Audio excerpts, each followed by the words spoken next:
And welcome, welcome, welcome. This is Peter Winnick. I'm the founder and CEO of Thought Leadership Leverage. And you're joining us on the podcast today, which is Leveraging Thought Leadership. Today, my guest is Warren Berger. Warren is an international best-selling author. He's a business journalist. He's an innovation expert and a self-acclaimed questionologist. So in getting ready for today's show and reading your latest book, Warren, I've got to ask, how does one make a living as a questionologist? I figured I Oh, would ask, well, put it in the form of a question. I'm still trying to answer it. Uh, it's obviously that's sort of a made up title, but it's based on a real phenomenon or real thing, a real need that I saw out there as I started to get into this subject of how questioning can be so important in helping us be more effective in business and in life. I realized that there are basically ologists for everything. There's the study of almost everything, including exotic bugs and so forth. And there was no real ology for questioning. There was no formal field of study.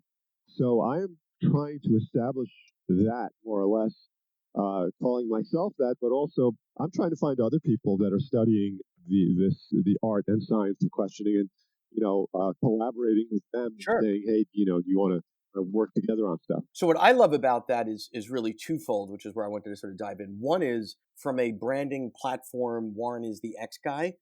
Questionology is fascinating, right? Because then it immediately tells me what your domain expertise is, and simultaneously gets me to go, huh, tell me more, right? Which is great, as opposed to being part of what you do is actually comes from your innovation and creativity. That's a really crowded space. So if you said, hey, Warren's a creativity expert or an innovation expert, I sort of get that, but I don't get that same intrigue as I would from questionologists. That would be my first thought. My second thought is, and this is where I want to spend some time with you today, is there's lots of things a questionologist or any ologist or any thought leader expert can be doing. Tell me how you sort of break up your time across the domains in terms of speaking, in terms of advising, in terms of being a journalist, in terms of authorship, etc. What does the world of Warren look like? Yeah, well, it sort of starts with writing. I am a writer. That would be my primary thing. I started as a journalist and then became an author. Right. As I have gotten deeper into this one area, it has led to speaking, consulting. So now what I try to do is break up my day so that I have a certain amount of time each day dedicated to writing, maybe a 3 or 4 hour block. So if writing is the core, so I just want to pause on that because I think that's an important piece. By establishing that the core value creation, if you will, even though obviously you probably get paid more to speak than to write a specific Yeah. piece, but that the craft of writing is sort of at the center of everything that you do. And then I would imagine, and tell me if I'm reading the tea leaves wrong, the speaking, the consulting, the advisory, all that stuff sort of comes from the writing that you're investing half your days in. Yeah, exactly. So I have to make sure I don't forget about the writing. And it's easy to go toward where it seems like there's more money, maybe towards the speaking Right. and so forth. But you have to recognize that the thing that's creating the core value is the writing. And that's where I'm sort of building the base. And so one thing I do that's interesting is I think I came across this idea that was a guy out in Silicon Valley, Paul Graham, who runs Y Combinator. That he says that you either have a maker's schedule or a manager's schedule, or some combination of the two. And a manager's schedule is made up of little half hour and 1 hour blocks throughout the day where you're simply putting out fires, responding to things, having meetings. And a maker's schedule has large blocks that are like 3 to 4 hours of uninterrupted time for things that are more creative. So I like that idea, and I think there's some validity to that. So what I do is I design my day so that I'm doing a lot of manager stuff in the early part of the day, but I'm making sure that there is a block for making and for creating. And I try to keep that, uninterrupted and try to actually really cut myself off. Yeah. No, well, I think that's critical because knowing yourself and knowing what task requires sort of what level of contemplation or blocks of time, you could bounce as many of us do, all day from call to call, meeting to meeting to meeting. but you really can't chunk out, oh, good, in between my 2 o'clock and 3 o'clock, I've got a half an hour. I will come up with a great idea. Like it just doesn't work like that, right? Yeah.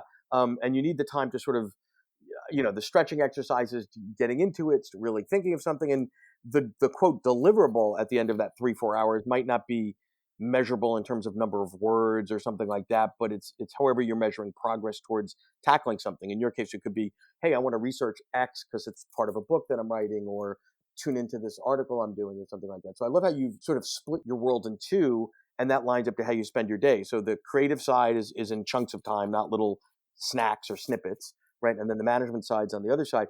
So how do you then take the things that you're creating value, which is gets created during the writing time, and port it into the various modalities in terms of speaking or advising and all that? Because you're using the same DNA, right? Yeah, well, for me, it all starts with it all started with creating the hub for this questioning idea, which was a website, amorebeautifulquestion.com. And I created that a few years ago, and what I decided was I wasn't just going to create. I mean, I knew I was going to be doing a book Right. on questioning, but this was in advance of the book. This was like 2 years in advance of the book coming Wait, out. so let me just pause because you're going to go through that quickly, and I think that's a critical point. Okay. So a book is coming out, and 2 years before it, you're sort of in that intellectual part of cracking the code, but you knew it's going to be a more beautiful question. So you put the site up and start to do things in a pre-book phase to build what followership, to experiment. Tell me what you did there, because I think that's critical to sort of get the engagement and start to put things out in the world. Oh yeah, it's absolutely critical, and you're doing it for several reasons. You're doing it. You want to create an advanced kind of presence before the book ever exists. You want to create. You want to start to see this idea out into the world, and you need a place to do that. And so, what I decided to do is create a site. But this is important. I didn't just. A lot of people, when a lot of authors, when they're doing a site for their book, they really just turn it into a sales platform for the book. It's a book billboard, buy here, right? It's pretty Yeah, flat. like a Yeah, yeah, billboard with a few quotes and a few things praise of the yeah. book and that kind of thing.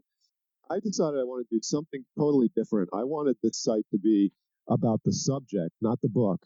And I wanted it to be like a place where someone would go if they're interested in that subject. Forget about the book. I mean, the book is promoted on it, of course, but it's really about the subject of questioning. If you're interested in that, you come to this site. I'm going to have a bunch of articles, a bunch of fun stuff going on, interactive stuff. So I just decided, I was going to really put a lot of effort, me and my creative partner who designs websites, we were just going to put a lot of effort into creating a very robust site that had a lot going on, and we were going to do that in advance of the book, and then just. But now, what's happening is, as I'm writing the book, I'm generating content for the site, so the two things go hand in hand. Yeah, so I just wanted to ask a quick question around sort of the two sides of the value of the site. One is, so I could have tripped across that site before the book and become curious and intrigued and engaged, and now I'm sort of rooting for you, right? And I'm getting value by reading these articles and sort of following your journey a little bit. You're getting value in terms of testing hypotheses and building followership. So it's a nice, I hate to use the term sort of virtuous circle or something like that, but it's a nice, robust system that you've built there. Oh, absolutely. And then what you could, and then I also use the site to and generate subscribers to a newsletter. And the way I did that was kind of interesting. I thought, well, what would entice people to sign up for the newsletter? And I was thinking about using just regenerating some old Right. content because I've been writing a bunch of stuff in the past that was on creativity, and so I just pulled together a bunch of my stuff that I'd already written articles about or written in a previous book. I didn't have to really generate much new stuff, but I kind of repackaged content that I had to create an ebook that was entirely new, entirely original, and it was ways to help overcome, creative block. And so I packaged that as an ebook and basically said on the site, if you sign up for the site and the newsletter, I'm going to send you this free ebook. And that was really successful. I mean, people just we got tons of signups, thousands, and it was just because you were giving them a nice Yeah, little right. Well, you're incentive to giving do it. and that doing it the other way, which is the way typically folks do it, which is not as effective, is I'm going to create an ebook. Then I'm going to go out into this broad, loud, confusing world and say, please, somebody take my ebook, right? I'd like to give this to you. And it's like standing in Times Square trying to give away a pamphlet or something like that, right? You've actually built a Yeah. community that's deeply engaged. So when you go to give it out, well, not everybody, but a vast majority of the folks that are sort of engaged in the site would say, yes, I'd like that. Thank you. And you know exactly who it is. Yeah, it's like it can't hurt. It's a nice little perk, and I just think you need to give people some little incentive to sign up for a newsletter because otherwise they'll just say, do I really need another newsletter? But if you give them a little perk, then they have a reason to say, okay, I'll take it, and it makes a big Yep. So difference. I want to flip this for a moment to it's 2 years before the book. You're already doing all this activity to sort of not just promote the book, but really dive into the science of questions. Tell me about how you or your agent positioned and packaged that to a publisher to extract value for you when you're getting a book deal. Yeah, well, I mean, it's one of the things we say is, when we go to the publisher, it really helps to say we've got a newsletter set up, we've got some followers already following us, and we're going to continue to build on that as the book comes out, and that was really important to the publisher. I mean, the publisher needs to see that there is that first 5,000 people or whatever, whatever you can get Get the flywheel going. get a few thousand people, the publisher looks at that as saying, okay, well, that might be our first few thousand sales. And that's a nice start, So, because publishers are always worried about, they're going to put a book out there and it's not even going to sell like 2,000 Right. copies. So, so if you can tell them, hey, we've got a base here of a few thousand, and you're probably going to sell some books to these people, and that is very very attractive to them just in terms of having a starting point, and they also know that that starts to generate the word of mouth and all the stuff They that happens they on they social become media. your raving fans. Have you been able to track value created from the site coming out again a couple years before the book? Because I mean, it's easy, not necessarily easy, but it's logical that you promote a book during launch, right? But I love what you've done because it's the way it should be done today. Have you been able to track other ways value has been created for you that way in terms of speaking engagements and such? Like, hey, I've been following you on the site for 2 years, and once the book comes out, I'd love to have you come to my company and speak about X. Have you had those instances as well? Yeah, well, the site also became one of the main ways that people would find me. You Right, know, okay. so what I would do is, and this is kind of interesting, where it's all very circular. I would once I had the site established, then I would go and do guest blogging on other people's sites, like Fast Company or whatever, and I would always make sure it was linked back to my site. And so that was the real value then of doing guest blogging. Sure. Otherwise, it's hard to measure the value of doing guest blogging. But if you know it's driving people directly back to your site, which it often is, and I would do extra little things like when I'd write a blog post, I'd put little links in there. In addition to the link that would be, let's say, on my bio at the end of the article, I would embed in the article maybe one or two links to interesting things that if they clicked on it again, that would bring them back to the site as well, back to my site. So I was using my guest articles to always drive people back to the site, and that's where I would get jobs because someone would see, let's say they'd see something in a post on fastcompany.com or forbes.com. They'd see a post, they'd link back to my site, and they'd find out on the site I'm a speaker, I do speeches.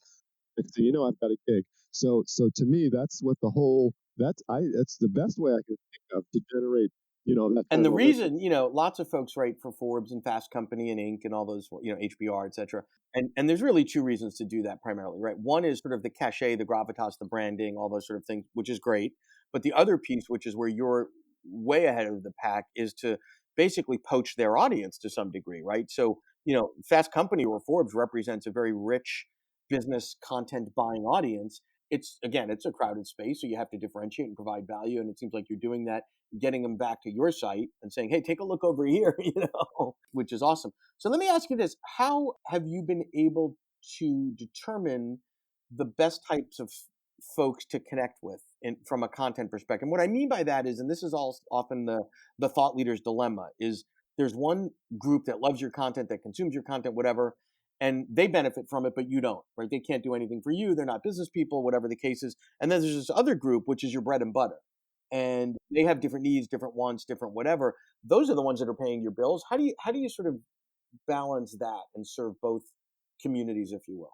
Yeah, in terms of I definitely put a focus on the sites that have a brand. They've established a brand, like a Fast Company or Forbes. However, I to the extent that I can have the time to do it, I will do lots of other things, lots of podcasts and things like that may be smaller, and they don't maybe involve as much work. They involve just doing an interview, right? And so I don't have to write anything. I don't have to generate anything. So I feel like there's a value in that because you get your voice out there in as many places as you can. I'm a big believer in the Seth Godin thing about Yep, ship it. just ship Yep. as much as you can. And I think that's true with marketing as well. You get your voice out there in as many places as you can because you don't know who's listening. Yeah, and the only caveat I would put on that, I agree with that, is making sure that when you do something like a podcast, because the plus side of a podcast to be a guest is it's fairly easy, right? It's an interesting conversation. There's not a lot of prep. It's, if you get on an airplane, blah blah blah blah blah. But the only caveat I would say is, just do a little bit of homework because a half hour of your time here, a half hour of your time there, it adds up to make sure that the brand of the podcast that you're on is aligned with sort of your brand, right?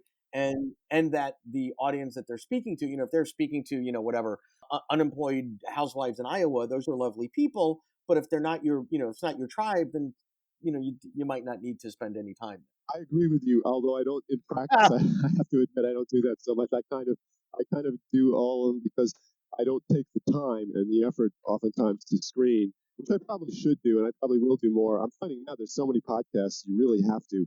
It's reaching the point now that I'm going to have to start screening more. yeah, and I think from a screening perspective, I look at least for me and how I advise my clients is look at two things. Look at who the other guests are, and sort of ask yourself, is that a crowd that you want to be associated with? Sometimes it's just a different market. Maybe they're internet marketers, and you're more in a Fortune 1000 place where it's just not a fit.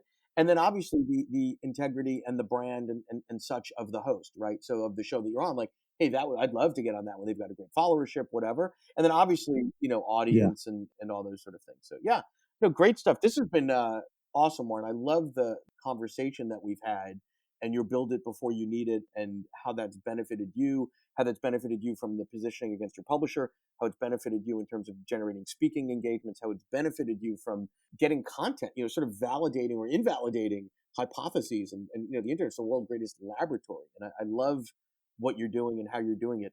As we wrap here, let's say right now there's someone else out there, and it doesn't have to be in the question space, in any space, but using sort of your template, if you will, what would you advise them and say, you absolutely you have to do this? It might seem like you don't need to, but what's the two or three musts in terms of the world according to Warren? I think it a lot of it starts with your subject area, and I know some people may already have that locked in or feel like that's already been established or done. But I think you can always shift your subject area and adapt it. And I think it's so important to make sure the thing that you're talking about, your content, has a unique sort of hook to it and that it's something that is ownable. Because I see too many people out there trying to own a generic space or a space that is occupied by too many people. So I think if you are in a space, like innovation, innovation is just too generic, right? You can't own that. So if you are in a space like that, you've got to make sure that your piece of the space is really clearly identified and unique and that you can take ownership of it. No, I love that, and I think the differentiation it applies to every business, and sometimes people forget that when it comes to content and thought leadership. If innovation's really crowded, I mean, ultimately, I would argue we could make the argument it would be a whole other show of is questionology really a subset of innovation or creativity? The fact is it's different, right? Now, is there overlap? Sure, but the fact that you didn't brand yourself as the 8,000th innovation expert is a huge advantage to you from a differentiation, branding, all that sort of stuff. Yeah, and it came out of innovation. I mean, I was sort of starting in that space, and this became when I found this. I thought, oh, okay, this is a way to get a corner, a little space within innovation that I can clearly own. I looked around, and not a lot of people were doing much with questioning, so it was something that was ownable, and that to me is that's a big thing. If you can own something, then people are going to find you, Right. because if they look at that, you're going to be the only one, or you're going to be the one that Well, stands if out. you're, you're going to show up on, page 7 of a Google search, find something else because it's not going to happen. Anyway, I thank you so much for sharing what you've done and what you're doing here because I think it's fantastic. It lines up very much to what we teach and how we work with our clients. Build it before you need it, engage the tribe, all those other things. But thank you so much because it was really refreshing to hear it. Thanks. Well, thank you, Peter. It was really great talking to you. To learn more about Thought Leadership Leverage, please visit our website at thoughtleadershipleverage.com. To reach me directly, feel free to email me at peter@thoughtleadershipleverage.com. And please subscribe to Leveraging Thought Leadership on iTunes or your favorite podcast app to get your weekly episode automatically.